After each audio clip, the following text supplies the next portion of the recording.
Page setup គឺជាការកំណត់ទម្រង់ក្រដាសក្នុងលក្ខខណ្ឌនៃការសរសេរអត្ថបទ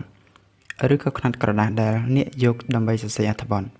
នៅពេលដែលចូលកម្មវិធី Microsoft Word អ្នករៀបចំទម្រង់និងប្រភេទក្រដាសដើម្បីសរសេរជាមុនសិន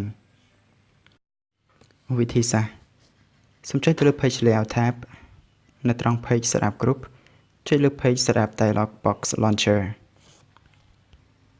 តែសូមចំណាំថាប្រសិនបើកុំព្យូទ័ររបស់លោកអ្នកពុំទាន់កំណត់ជាសង់ទីម៉ែត្រសូមចូលទៅកាន់កំណត់សង់ទីម៉ែត្រ